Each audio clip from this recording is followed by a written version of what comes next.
Because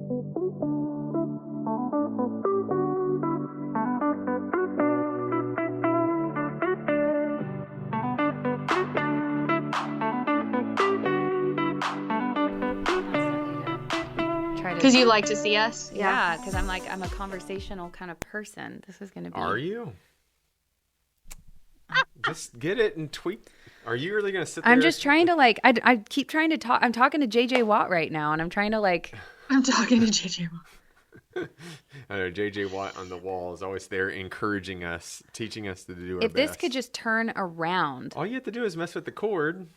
I don't know if that's true. Look, you almost got it. Now, if you get disconnected... Oh, there you go.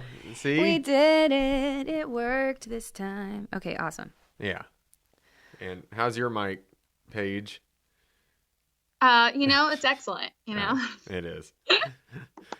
Well, hey, everybody. Welcome to the Next Day podcast. The next day on your discipleship journey. You did it again. I did. I'm Chad. I'm Christy. And we're joined by... Paige.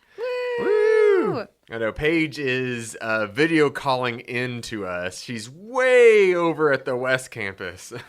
Other side of the world. Years away. And hopefully we have power because the wind, there's a storm a brewing out there. Yes, it looked it was looking crazy. I was sitting in Preston's office this morning and it was wild outside. It looked like a tornado. Which, for the first time ever, West doesn't look as bad. I feel like because for whatever reason, the wind is more out here, and yes. One of the moms built in a wind tunnel out there. We really are, and one of the moms was like, "It's crazy. Are y'all okay?" And we were like, "No, I mean it's raining, but so it's the weirdest thing to me that for once it's not bad here, okay. But it is over there." So I just got finished meeting with Ethan, and we're over. We were meeting at Ziggy's Coffee, which is our sponsor, by the way. Ziggy's Coffee. When you need coffee, go to Ziggy's. But we were over there, and as I was driving back, so I'm driving on I-10, and the wind is just blowing everything. So you just see all these leaves going across I-10, this big interstate. You see a bunch of, so much trash is just being blown all over the place. And I'm so worried that something's going to land on my windshield and just stick, and I'm not going to be able to see. And, oh well. But that was, it was crazy just driving back over to the church. But so far, the weather for the rest of the week, including Sunday, it looks like it's going to be really nice and sunny. So yes. Knock on wood, everybody. Well, let's just hopefully we're going to be all safe. So, but yeah, so we're so glad that you could all join us for the Next Day podcast. This is a real treat one because we have 3 different sermons to talk about today. We're all 3 represented here, so really cool. Yeah. But before we get to that, we got to get to our icebreaker. So I did want to bring up this one because I think we all have our own experiences with this, and it's kind of tying into an announcement we'll have later talking about a cookout type of a thing. But I was curious to know from Christy and Paige, when y'all go to, I'm trying to think of the right way to phrase this. I guess you could say, what is your favorite barbecue place? But also, when you go to a barbecue place... what do you get? What is your go-to? I know each place can be a little different. Mm-hmm. One place is known for their brisket. Another place is known for something. But, if you're just going to one, what do you look for? What is your first thing you look for when you go to a good barbecue place? Any thoughts? Oh, Paige, what do you have? County Line Barbecue was always my favorite. County Line. In Austin. Okay.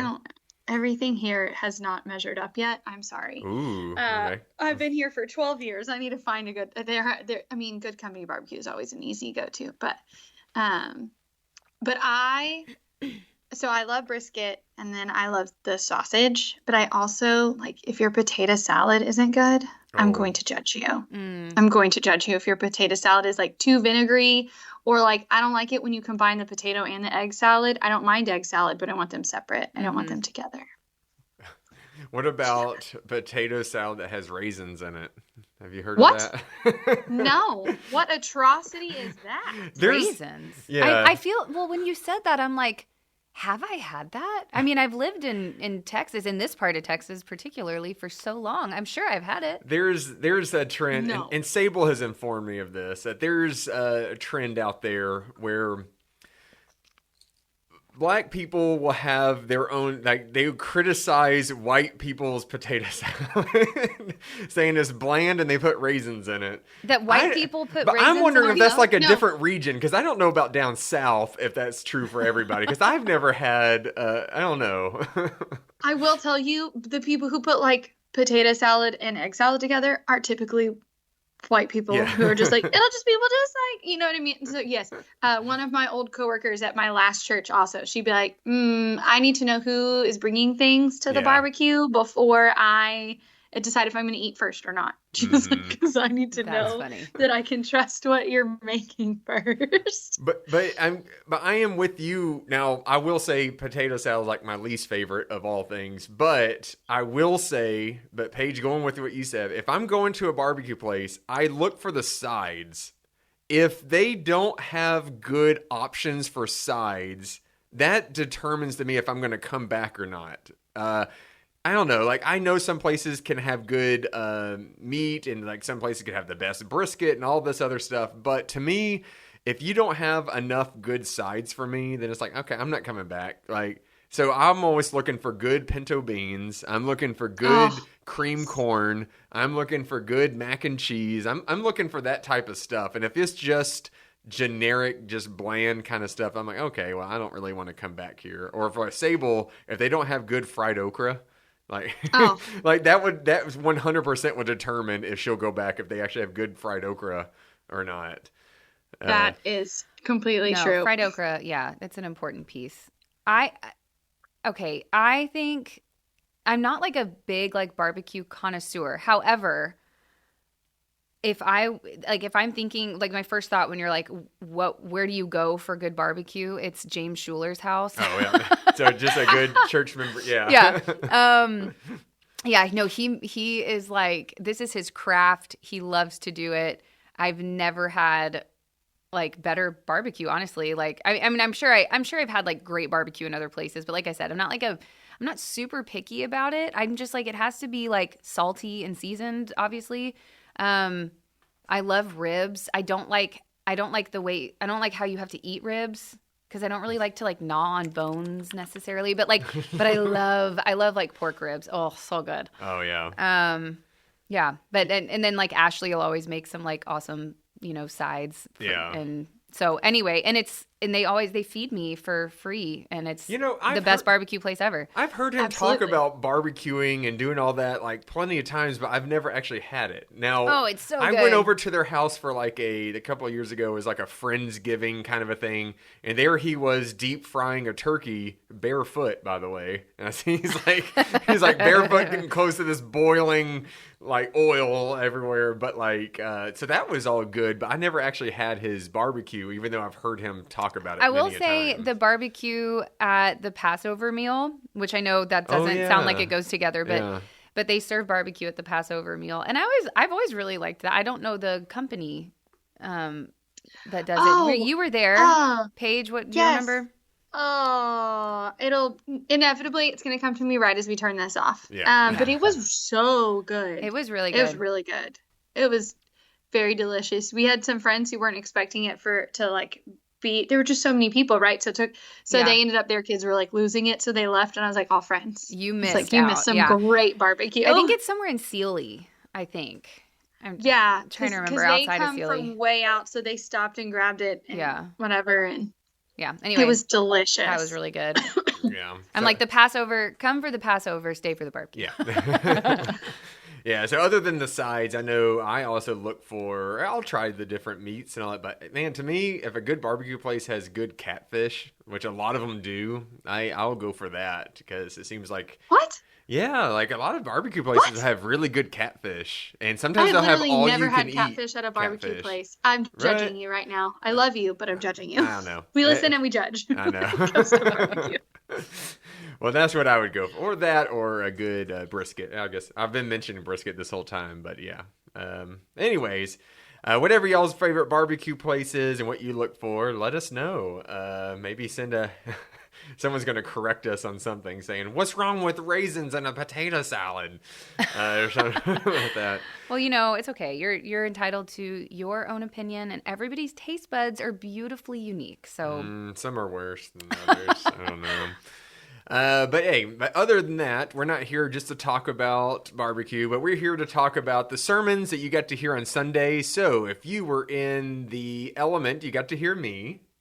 Some say it was the best sermon ever preached in the Probably Element so. ever. Probably. I don't know. You say this every time you Ever. preach. Just ever. It is true. You got to hear Christian Traditional. Mm-hmm. Some people said it's the worst sermon. No, Probably. that's just me. Yeah, no. Many people did. Rude. And then you got to hear Paige over at West Campus. Woo. And some said it was the best sermon ever. I would likely agree.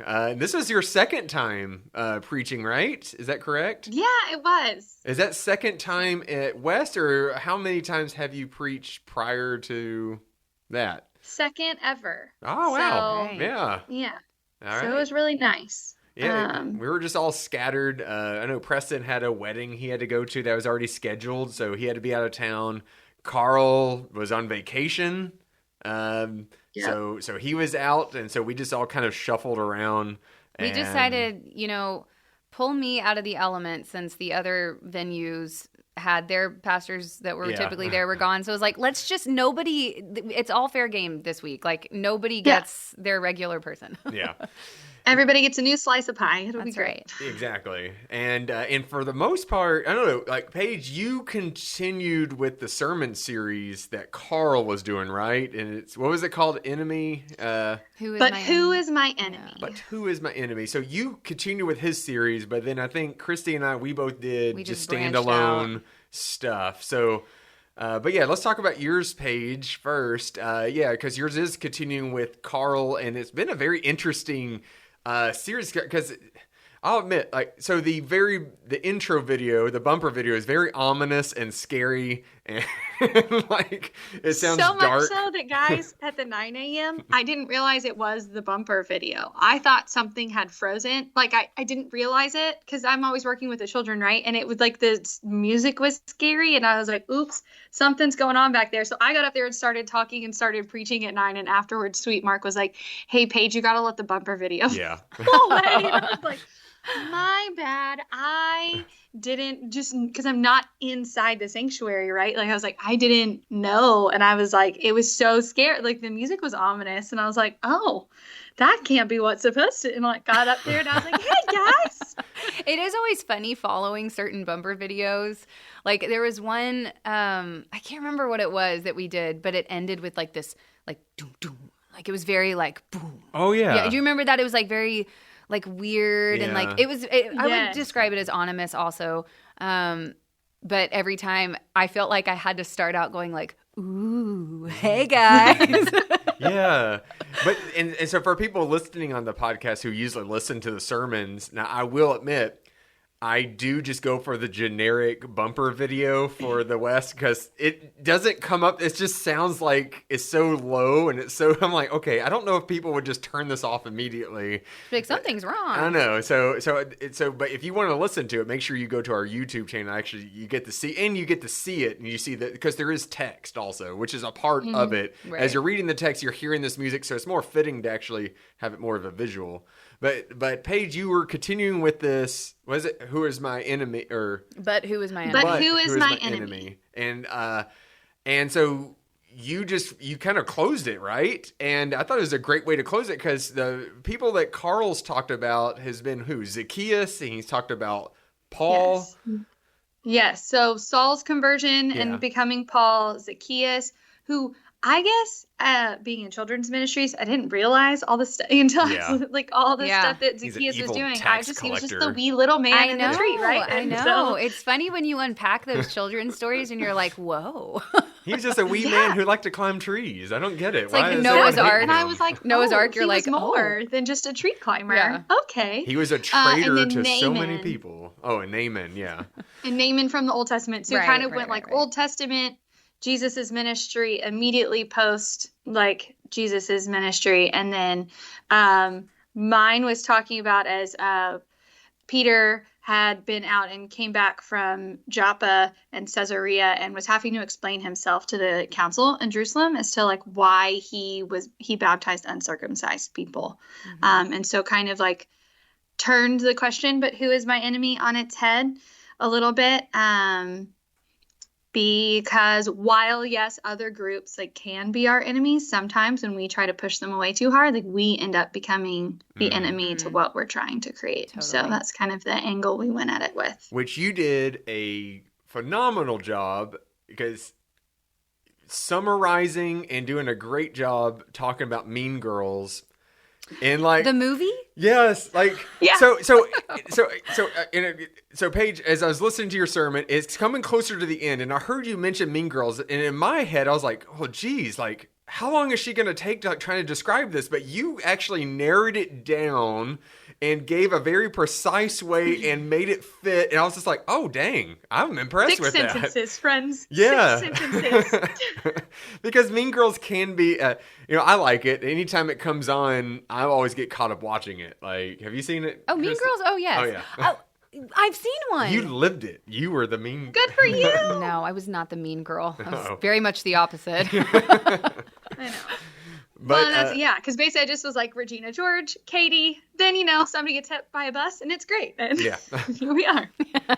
But you saying how that Lindsay Lohan's character was like, she started becoming the enemy, right? Like, right. And at first she wasn't, but then she slowly became that. And then your whole thing about, your whole sermon was just kind of, we got to be careful that we're not slowly becoming that thing either. Absolutely. And I will say, like, man, if I had a nickel for every time you mentioned circumcision in your sermon, man, we would be pretty rich, because you mentioned it quite a bit, because it was a big part of the... No, it is. Every time I preach Galatians 3, I'm like, you can't not talk. I mean, a lot of what Paul's mad about is that, like, that people are coming, Judaizers are coming in and saying you have to be circumcised. And there was one Sunday, and I'm pretty sure I don't think it was family worship, but I remember like there was a family that was coming in and they hadn't been there for a while at church, and they had their kids. They're like, we finally made it back, and I'm like, oh, hey. And then I'm like, by the way, I'm preaching about circumcision a lot today. So just like FYI, since your kids are in the service. I know. Nanette will be so sad, because I had told her like what the scripture was, and she sent me Galatians 3, and she's like, you should use this. Yeah. I was like, no, it's good. It was just already long. So I was like, I know. I get that. Because the reason why you were having to talk about it is because kind of just break it down, like, because you kept mentioning did you say the us and them? Yes. Who are the thems? And then like in the scripture there's thems, but then you tied it into who our thems are today. Yes. So, because all month long, Carl had been kind of pulling us through like who the nation of Israel viewed as their enemy. And so that was the them, right? The enemies are the them. And so Naaman was the them, but they still helped him anyways. And then Zacchaeus was the them. And then Paul and the other persecutors, Saul. Yeah. And the other persecutors were the them. Leaders of the them. Yeah. Yeah. And so... in this situation, these people, Cornelius and his household in Caesarea, were the Gentiles, are the thems. It's everybody who isn't circumcised, everybody who's not in the nation of Israel is who the nation of Israel saw as their enemies, right? So I also brought up like the unnamed woman from Canaan who got healed by Jesus, because she was faithful and continued even though he said some not great things to her, not because he was actually saying not great things to her, but because he was challenging some of the beliefs of his disciples, kind of saying out loud what they were thinking in their heads, challenging Syrophoenician woman. Is this the? Yeah. No, this is the Canaan, the woman who not the one he says that a dog, right? He calls her a dog. This okay, one, yes. yeah. Okay, so yes. I think it's the same, but I can't remember which gospel they call her the Syrophoenician woman. I think it's Mark. Yeah. Yes, and in Matthew, she's just like the unnamed Canaanite woman, and you're like, oh, okay.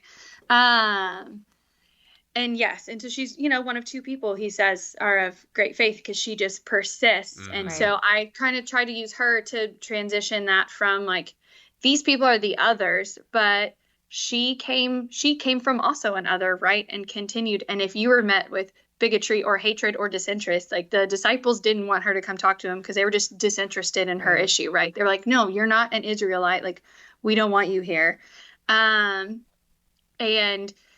so if you're met with those, would you really want to be part of this group? And how many people at times are coming to us with their problems? And we're like, well, but like, you haven't fixed yourself yet in our eyes, or you have this thing going on in your life. And so why should we care yet? Or you're not a member yet. So like, is it our duty to care? And like, the answer is yes, it's our duty to care no matter what. Right. But it's just so easy. It's very human. They've been doing it. The disciples did it and they were living with Jesus. Right. Like, it's very easy for us to just be like, well, if you do this first, like, then we'll help you.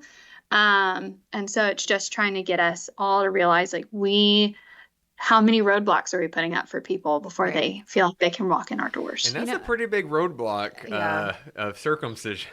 No, we'll talk to you, but you have to do this first. Do what now? For real? Do what now? Because their whole thing was like, no, in order for you to be baptized as a believer, like, you have to be circumcised as a male. And that didn't matter if you were an infant or if you were a fully grown And they didn't care male, about the women anyway, so. I know. No. I know. This is the one time I'm like, man, it must have been great to be a woman. No, they weren't even like, nobody so even. Great, Chad. Yeah. So great. So Nobody great. even wanted them in the church, you know. And this made me think, though, as you're talking about this, I just saw this on Facebook this morning, like the Rio, Texas conference, the bishop letter from the bishop, which is our bishop, Bishop Harvey, but put out a letter to the community because there was vandalism at Life in the City UMC in Austin, which is like a well-known to be like a really super inclusive church, and, you know, just welcoming everybody. And there was just like some hateful vandalism, and it's just sad because the vandalism was like calling out, you know, that they thought that the people at the church are sinful, right? And like trying to like call out their sin, but they're doing this in a like hateful act. Yeah. And it's like, you know, and it doesn't matter where you are, like what your belief system is about all of this, that like this is just objectively not the teaching of Jesus. Like we don't do this. And it's becoming the people that make an us versus them kind of mentality. And, you know, just like putting hate out into the world. It's not saying that they're like becoming them, because they are not doing anything wrong. Life in the City UMC was just like being inclusive and loving. And it's like, well, are you trying to like convert people to your way of thinking through hate? Like it is not going to be successful. Yeah, there used to be a guy, or maybe it was a group, but it seemed like it was just mainly one guy, and I think he made his rounds to all the different college campuses, but he would be in the little free speech area, whatever you know. I think every campus has that little area, and he would sit there and get up on a box, and he would just start pretty much condemning everybody, and he would just start just calling out people and all this, and it would just get everyone riled up. And I just remember I was out there listening to him and just getting all angry. But then I asked him, like, somehow, I don't know how I found the time to actually like talk to him really quickly. I was just asking, like, so do you think this works? Like, do you get people who come to you and they really want to learn more about the love of God and all that from him? He goes, oh yeah, all the time. And I'm just looking around and everybody's just getting upset and angry, because really you could just be minding your own business, walking down the sidewalk, and he would call you out by what you're wearing. Oh my gosh. And I'm like, dude, like I'm not even trying to talk to you. Like, what the heck? Like, he was sitting there just like picking everybody off. And so anyways, but there are people like that. And you know how weird it is that the them in this story with that church in Austin is like other Christians. It's the church is becoming the thems. Right. I think that sometimes, especially when you maybe aren't as like fluent in what a religion or you know what I mean, like in what beliefs are, what can attract you can be the confidence of somebody else, right? And so I think sometimes people who may be well-intentioned can be like a charismatic, leader can pull people in pretty easily, even that might otherwise be very well intentioned. And then you don't even realize the things that you're picking up that may not actually align with like the views. You know what I mean? And so I think that is where sometimes churches do become them, you know, because like, and they're not even, and the people who are going there aren't even intending to. And maybe even initially that leader isn't intending to, but it just becomes very easy to like lean towards that direction once you start off on that footprint. Because it's so easy to not challenge why you feel a certain way as people are entering your church. You know what I mean? Like it just, or when you're encountering people in the world. Because again, we're still humans. We still have our like natural human impulses. Our job is to try to overcome them. Right.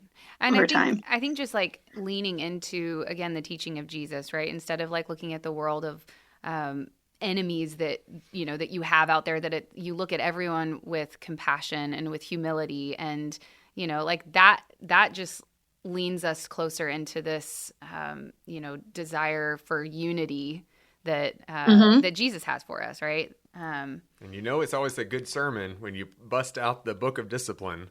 And, oh boy! And so Paige, which is great because it was such a great illustration. And I think so many people, you know, I'll admit, I'll joke about the book of discipline, going, you read this to go to sleep, or you read the, you know, because it is very, I don't know, like it's not the most fun read. The title of it says a lot. Yeah, the book of discipline.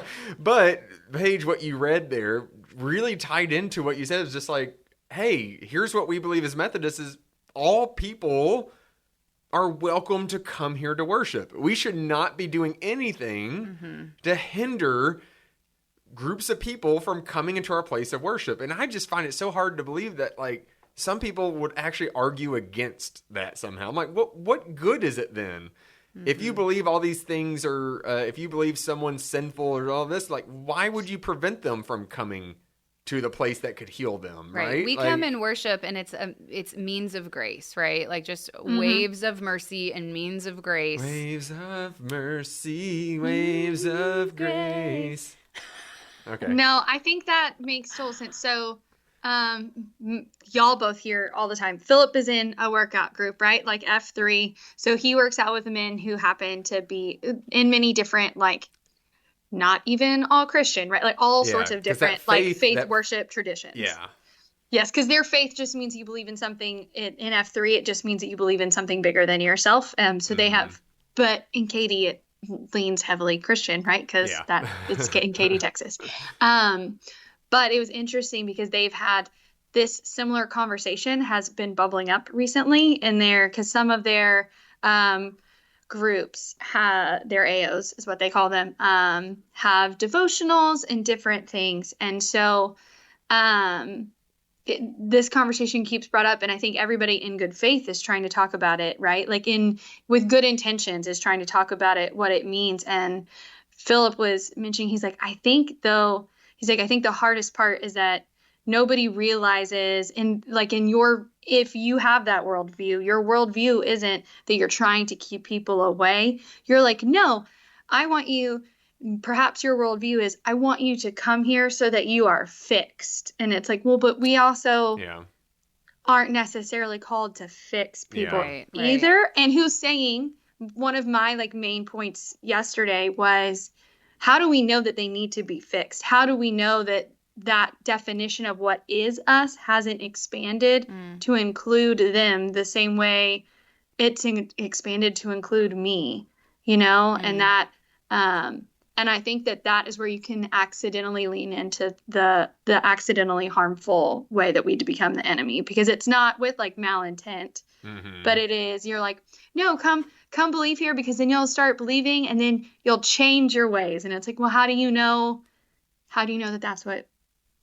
that their ways that you've deemed somehow wrong are, I don't know. And so it's just but that part is an interesting conversation. Like that's not up to us. Like they, you know, anybody comes to church, and it's not, let us fix you. It's let us tell you that you're loved. And that kind of love, it is transformative. It should be transformative for every single person, but we don't own what the transformation looks like. You know, nobody does. That's not our job. That our job is to just express the love, show the love. That is our job. Yeah. I've heard a good, what was it? Did I hear a sermon or did I hear like a lecture? Either one. But it was talking about churches and how a lot of churches, there's not the most diversity in it, right? Like when you look around, you don't see too many diverse groups of people. No, they say it's the most segregated hour is 11 o'clock on Sunday mornings or whatever, most segregated hour of the week. Because you have like your Korean church or your Black church or your white, and we all want diversity, but also it's so hard. How do you walk into a room of people that don't look like you? You know, it's hard. And the way this person was talking about it was so many times I'm sure you 100% mean it, that you could be a congregation. You say, oh no, but we accept all people and we want to be a welcoming place for all people. I believe you. But how many times do other cultures and other people come to your church and you expect them to just be, conform to what you're doing? Right. You're going to keep playing the music the way you want to keep playing. You're not going to change it up for them. You're not going to do this. You're not. So there are little things like that where very subtly you're kind of, yes, I'm sure you are loving and you want them to come and all this, but at the same time, like, is your goal for them to assimilate to what you're doing and not you actually listening to their story and trying to cater and be welcoming to them and hospitable to them and all this. It's tricky, and I'm not going to say I have all the answers to that, but it is tricky. But Paige, like what you just what you shared in your sermon and everything is just like it, because you really tied it into. I thought it was a good ending to the series because you really tied it in. I'm sure Carl did this too, of like what does it mean for us today? But you really kind of really drove it home for us today of like who are the thems in our lives today, and now we're telling out this story of like who do we deem as our enemies today, and who do we see as different from us, and what are we doing as a church to, show them God's love and all that. So, but yeah, I really thought you brought a lot of good truth that needed to be shared, especially during a time of much division in our country and in our communities and all that. So, yeah. Well, as Preston says, all of us can believe very different things, and then we're all going to be mad when we get to heaven because we're all going to be there together. So, right. Very true. What the heck? I know. I was just thinking about like the most, church might be the most segregated hour, but just like Preston's always talking about HEB. I'm like, you go to HEB after church, that's where all the people come together. Mm-hmm. Yes, they're shopping absolutely. For their weekly groceries. That is the most diverse hour. Yes, yes. Speaking of the opposite of what Paige was talking about was Christy, because you talked about people who are not welcome into the church. I talked about how we should exclude people. No, I'm kidding. No, only those who take more manna for themselves than they should. That's and right. So, yeah. but you went Old Testament and was talking about the Exodus story and the manna, and share more about like what was kind of the gist of yours, because you spoke in traditional service. Right? Yeah. No, the gist of mine was really just like, I talked about manna in the wilderness when the Israelites had, really they hadn't gotten to Sinai yet. They're between Sinai and crossing the Red Sea, so they're in this like liminal space of their like first leg of wilderness. They haven't even like become a nation yet. Like it's sort of like they're just like, what are we doing? Like I imagine because at this point in the story in Exodus 16, where I'm talking about, when the manna is first introduced, they have been in the desert for like a month and a half at this point and haven't made it to Sinai. And kind of when you put it in that like, kind of context, it's like, dang, like that, they hadn't. You read it real fast. Yeah, because but like they were in the middle of the wilderness with no like, oh, we are God's people. We are like going to go do something great, And when I like think about this story, just like if you've read through it and you just like think about the timeline, it almost seems like, if you don't realize that the wilderness era is like 40 years, right? That like they were told that they're going to go across the Red Sea and the promised land is like just on the other side, Yeah, you think it just happened really quick. Right. I mean, yeah. And it's not. Like, I mean, again, like I said, 40 years of this. But this is like this, I don't know. I love this spot in the story because they haven't, I mean, obviously they don't get where they're headed for 40 years, but they haven't even like established like the law, who they are, like named themselves, like they haven't done any of that at this point. They are literally just like displaced. They're in the wilderness. And they're that's already at this discomfort kind of. You know, the image that came to my mind of this, you just talking about that is now I don't know if I've seen the whole movie, but I do know the ending is very well known. Is for The Graduate. Oh. The Graduate. And so what is it, at the very end? This is the famous scene where he interrupts the wedding, right? And like bangs on the door. It's like, oh, and then so here's Dustin Hoffman and this, he interrupts this wedding. He takes the bride. They run away. Oh gosh. They're being chased by everybody. They get on a bus and now they're heading out of town. And you can see like the camera just stays on their faces and they're like smiling like, oh, we're together. This is great. As the bus keeps driving, their smiles just start to turn, and then they're just kind of looking forward, like, what now? Well, now what? Like, yeah. And so your thought of like, oh, we're free, we're on our way to freedom. They're at the now what? This sucks. So what's going on? Yeah. Like, where's our food? Where's this? Right. Like, so it's like at this point, anything that they had brought with them, like it's run out. And so they're hungry, but not just hungry, like hangry. Like they're like, we would rather have stayed in slavery forever than come out here and die. You know, they're like, what did you bring us out here, just to die? You know, and so God obviously responds to this with manna. And like, I just think it's beautiful and interesting. There's quail as well. So like they eat meat and they have this like bread, this manna in the morning. Did anyone say quail for their favorite barbecue? No, I don't think I've ever had quail. No. Quail is okay. Tastes like chicken. Yeah, I mean, I'm sure in the wilderness it's great. You're like, can't wait for the quail man. Quail man. Quail man. Some people would know that. Doug, right? Yeah, from Doug. Anyway, so the manna, right, is bread of heaven, or like bread of angels, as like the psalmists call it. And you know, to me, it's always been this like beautiful concept. It's literally described like frost on the ground, that like the dew kind of like falls away from the, you know, morning dew. And then there it is, like this little frost on the ground. And so the Israelites are told to go and collect it, and they only get frosted flakes. They're frosted flakes. That's what I like to think of. I've never thought of it like that, but that's great. And I'm like, but how many bugs crawled over it while it was on the ground? Yeah, no, I don't know if it's literally bread of heaven. I'm like, it has to be wonderful. It's right? going to be wonderful. The bugs stay away from it.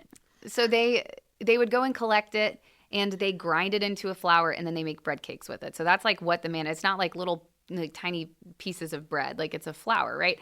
And so. Or becomes flour. And so you just blew my whole mind, Christy. Because I was like, you just thought it was loaves of bread on the ground? In my very children's mindset, right? I was like, he delivered bread to them. No, he delivered flour. That also takes my bug worries away. So we're good now. Yeah. Well, if there were bugs, that solves their food problem too. Paige is moving into adult. You've heard of cricket flour, haven't you? Yeah. Cricket flour. That's like, ground up crickets. Ground up crickets, very high in protein. Yeah. Paige is gagging on the screen right now. It'll get you hopped up. Yeah. Ha ha ha. Anyways, so, you know, and they're instructed not to gather too much, and it's like just enough for what they need for the day. And so what happens at the end of as the sun continues to come up, after they've gathered in the morning, is the manna just sort of like melts away like snow. It's literally like frost on the ground, which is just cool, like the way it's described. So it just melts away in the sun. As if it was never there. And then it appears same way the next morning. And so they're told, like, you cannot take more than you need and save it for tomorrow. You know, if they do, and be like, you know, I'm like, okay, it's written into scripture that they do this. So, you know, people had this experience that they were like, well, I am anxious about like, what if I don't have enough? What if it doesn't show up, right? And so they gather more than they need, keep it in their tent, and then it turns into worms. By the next day. That's more food for them. I don't get what the complaint here. Yeah, I know. I was like, you don't understand. I'm like, oh, it's fish bait, but you know, but where's the water? You know, where's the fish? So no. Anyway, so they are told like, don't take it. And I joked like, that's the best mechanism for me to be like, absolutely, I will never try. Yeah. So they just talking about like being in the wilderness and kind of putting yourself in that place of, you know, a time in your life when you've been in that like liminal space. You know, life is not what it used to be for you. Maybe you've like gone through a season in your life with a bunch of change.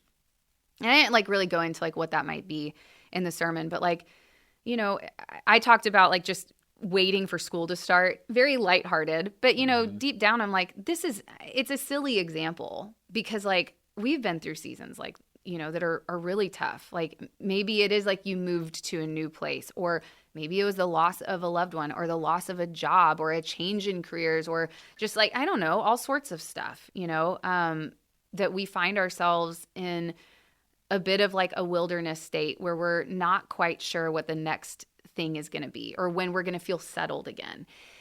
And so the manna like represents this trust in God, right? So it's like it shows up every single day. And I love the fact, like I even said, like, you know, God could have, I suppose, like rained down loaves of bread on them every morning.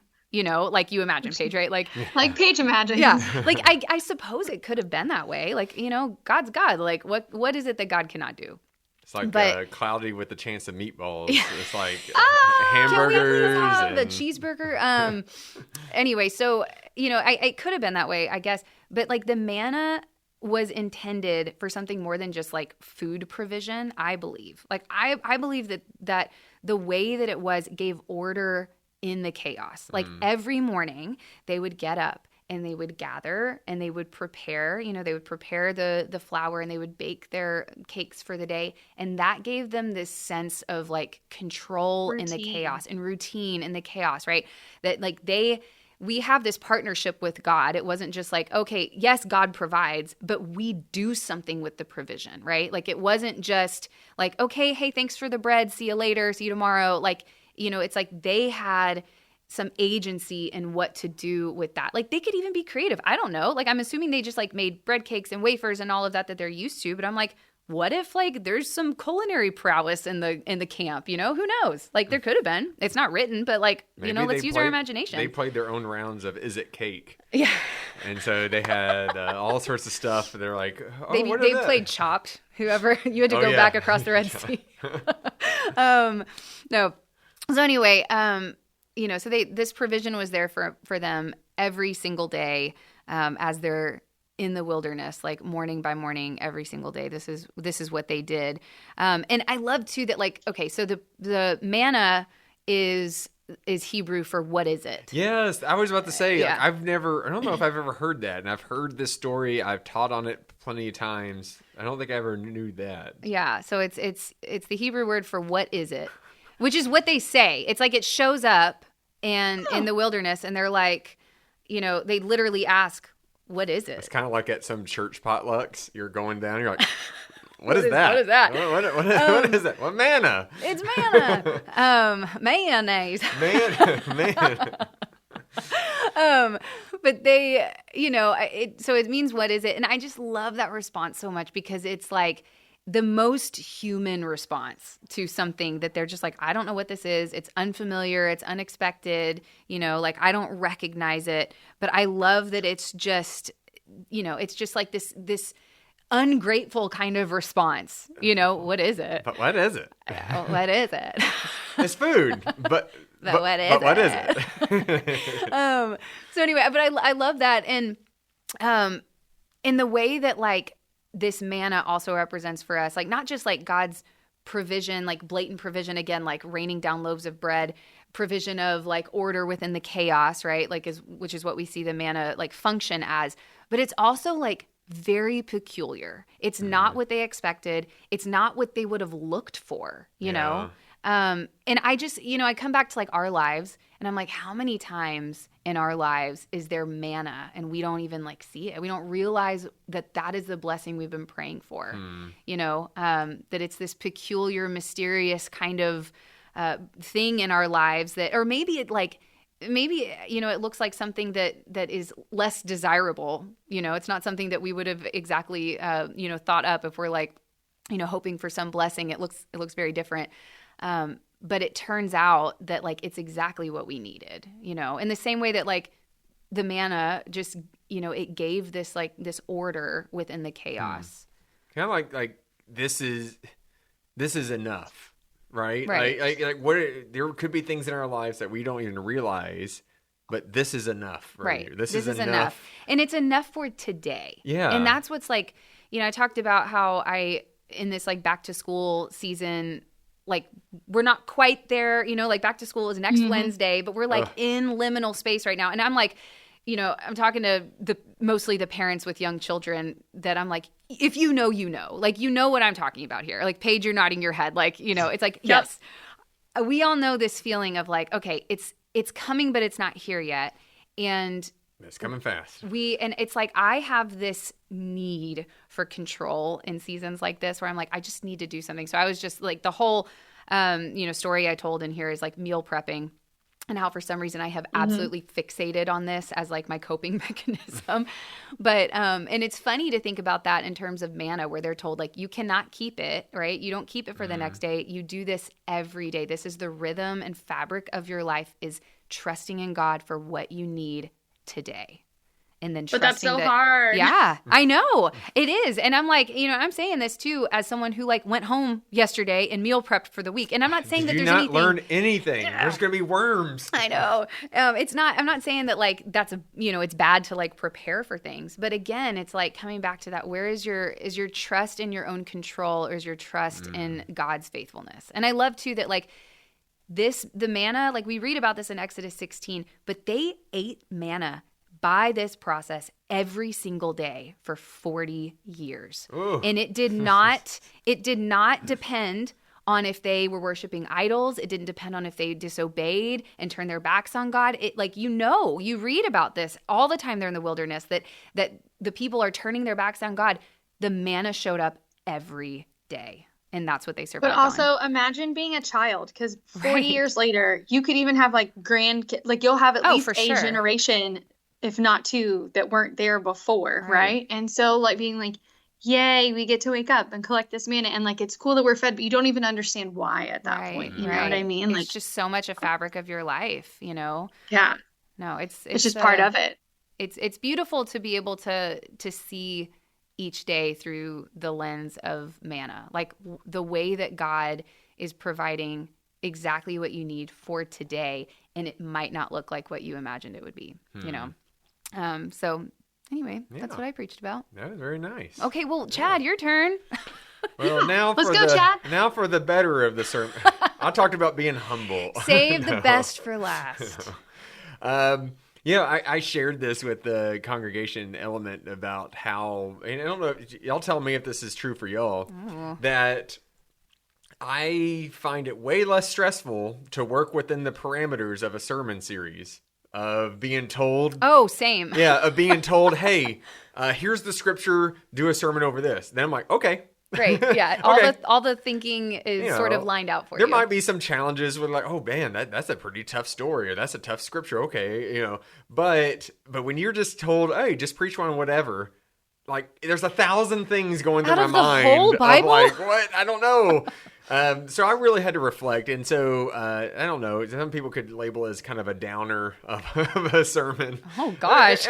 I mean, because we talked about death and mourning. And because there had been so much of that happening within my life and within the life of the church, and even as a state and as a nation, because the examples I gave was like, so I have a friend in ministry, and so his wife died at the beginning of this month. He was there. Yeah, he was there. Yeah, that's so cool. I didn't know. I was like, because I told him ahead of time. We hung out like a couple of days ago. And I told him, hey, just so you know, like I'm preaching about this, and I'm not going to mention you by name, but I am going to talk about this just briefly. And then whenever he said, hey, I'm going to be there, what time does the element start and all this? I was like, wait, is he going to like come and critique me or something? Like, what's going on? But no, but yeah, he was there, so that was really nice. That's cool. But then I mentioned how we've had some funerals at our church, and that's not uncommon. But some of these funerals lately have been younger people, unexpected, and I even mentioned like one of them was a child, and how like untimely. And then I mentioned the Kerrville and the Hill Country floods and how heartbreaking that was. And so all of these things that have been I've been noticing and going through. One of the scripture that kept coming to mind was Jesus wept. Which is Carl's one of his favorites. I think it is his favorite verse. Is that his third grade Bible? I keep waiting for him to tell me he's going to change it for third grade Bibles. Yeah. It's a short highlighter, Yeah, he's just. Yeah. I'm bringing it printed out tomorrow to the meeting so everybody can just Hooray! confirm one last time their verses. But that kept coming to my mind just because, and also I'm taking a class right now, and one of our instructors was just saying, like, really think about some passages of scripture that help shape your view of God. And some of the examples they gave were interesting. And I was just like, you know what? I think Jesus wept really shows us the God that we worship, that this isn't a God that abandons us in a time of heartbreak, even though that's what Mary and Martha, because it's all around surrounding the death of Lazarus. And so when Mary and Martha, Lazarus' sisters, come up and just like, Jesus, if you had just been here, he would not have died, right? And that's so many times people's view is, oh, if God was present, none of this bad stuff would happen. And yet, Jesus is there in the time of heartbreak, and he's weeping along with other people who are weeping. And so it just kind of gives this view of like, during these times of mourning, we can see God present in these times. And so the examples I gave were when I was at that funeral for my friend in ministry, the awkward thing about it was because we knew it was going to be pretty packed. And so by the time Sable and I got there, the only seating room was in the choir loft. So here we were sitting there, and we're looking out the congregation, and there's every inch of that pew were filled. And here I was looking at the bishop and the DS. They were all there. And seeing all these people showing up for this family.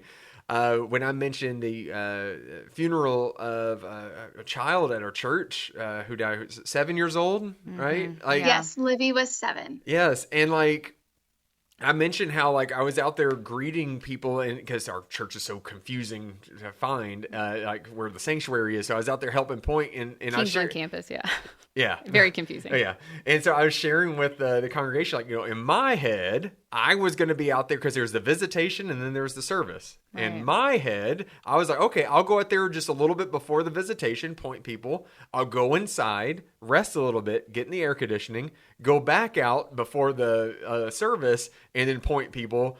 It was a steady stream of traffic the entire time. Yeah. Like for 2 hours, just nonstop people coming down the church sidewalks. And it's just like there's something so as incredibly sad as it is to see a casket that size. There's something so beautiful seeing all these people show up to love this family in this time of we ended up and all sitting that. with her, a lot of her classmates. Just because we ended up kind of going off around the corner, and it was so interesting to watch these other, rising second graders with their parents, like watching this service. It was very surreal to be, because I had my daughter with me because she and Livy did Sunday school together. But to watch all of these kids just like it's just so coming to terms hard with something like that. And so the whole point of my sermon was really just trying to show, I even mentioned there saying that, to some people, the fact that there's funerals prove that God does not exist, where I feel like, no, I see God at work during funerals. And I see God at work during these times of loss. Right. As odd as that may seem and as backward as that seems, but we do live in a world of death, and that's just a reality. But man, it's how we respond to it can make the biggest difference. So we as a church, this is just what we do. We gather to comfort one another in community. As Jesus was there weeping along with others, and we are there to weep with others who are. Well, see, and it's like this empathy, right, that Jesus is feeling in this moment, and it's like because it's like we believe in eternity. Jesus knows eternity, right? So it's like it's not like, oh, they're lost forever. For us as Christians, we know with certainty that this is not goodbye. Like I love at Livy's funeral. That, is something that Preston said. There's one word we're not going to say, and it's goodbye. We don't say goodbye at Christian funerals, because we believe in eternity. But Jesus weeps with us, meets us in that grief, because it is a real grief. We feel this sadness, this loss in our lives here on earth, right? And I think when we come together, like you were saying, Chad, just funerals. I mean, Livy's funeral was heartbreaking. It was so sad. I mean, I broke down after the service, right? I mean, just like you had to keep it together for singing. Singing. You sang. I wept. I did. I sobbed after the service. But seeing everybody come together and they're coming in this grief. It's a beautiful thing in this weird way. Like grief is so beautiful because it's a uniting force. Like, and I saw that with the Hill Country, devastation too, that it was like, it didn't matter that you weren't connected to one of these families. Everybody was grieving this loss and it was uniting. Like it was anything that we could do. We just wanted to gather and support and love and help and in whatever way we could. If that meant that we wanted to be right there with the first responders, because that's our, acts of service. Like that's something that we want to show love in that way. Like that's what people were going out there to. If it was just to give food, if it was to minister to whatever need, like, there were so many ways that people have been pouring out and still are pouring out love on that whole community.